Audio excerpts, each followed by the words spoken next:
from the Lakeside Newsroom of the Henrico Citizen, your hometown news source since 2001. This is the Henrico News Minute with publisher Tom Lapis.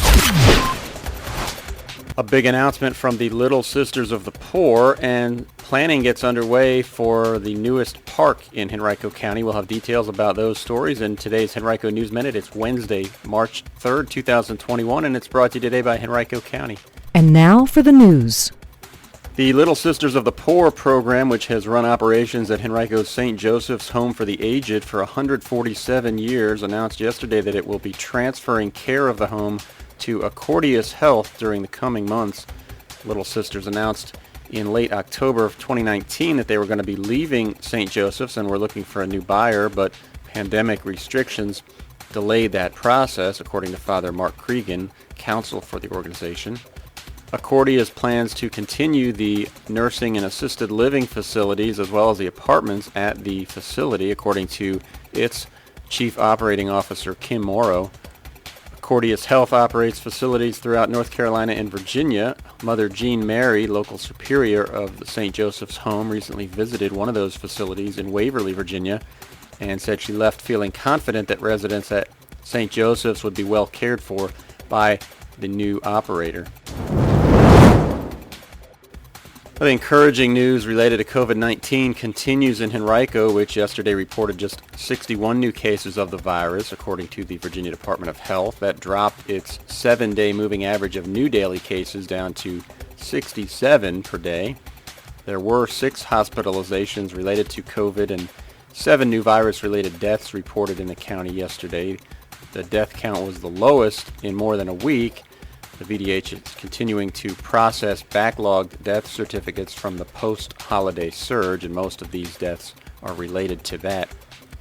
The 7-day PCR test percentage fell to 6.8% as of February 26th in the county, and the rapid or antigen test percentage fell to 6% as of the same day.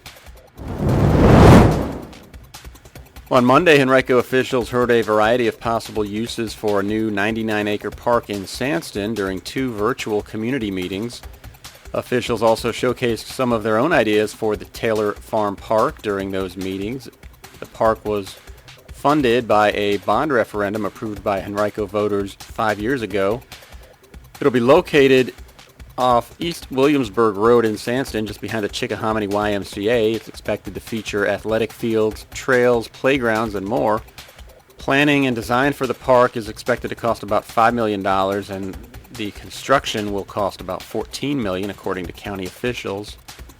Urban designer Ron Sessoms outlined 3 major portions of the park for residents. The local access zone holds neighborhood-based activities, including playgrounds, picnic areas, and trails. The nature zone will feature boardwalks, overlooks, and other natural amenities. And a county access zone will have an outdoor event space, parking, and other park necessities.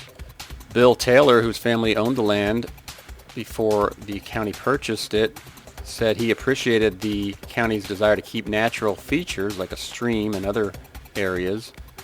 Other resident suggestions were for more ball fields and fitness stations throughout the park.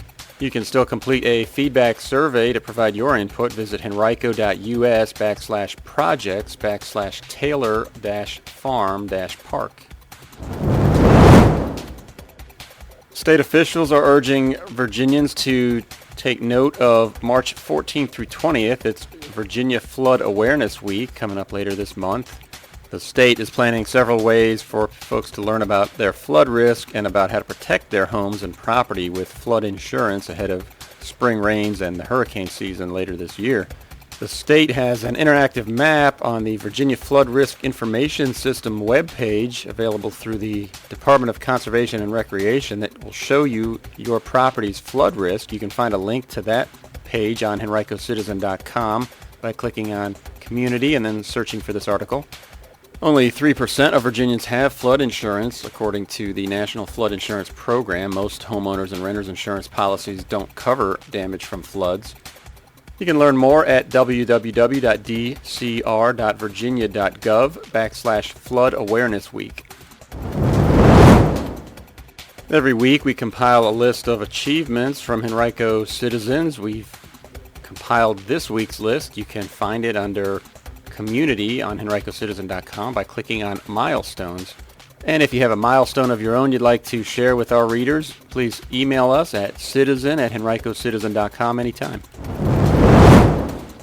Here's a reminder that you can find our news content in any number of forms. If you haven't downloaded our new Henrico Citizen app yet, you can do so at the Apple App Store or the Google Play Store. Just search for Henrico Citizen. It's free, and you can then set notifications if you want to be notified anytime we post any content or just specific content from topics or areas of your particular interest.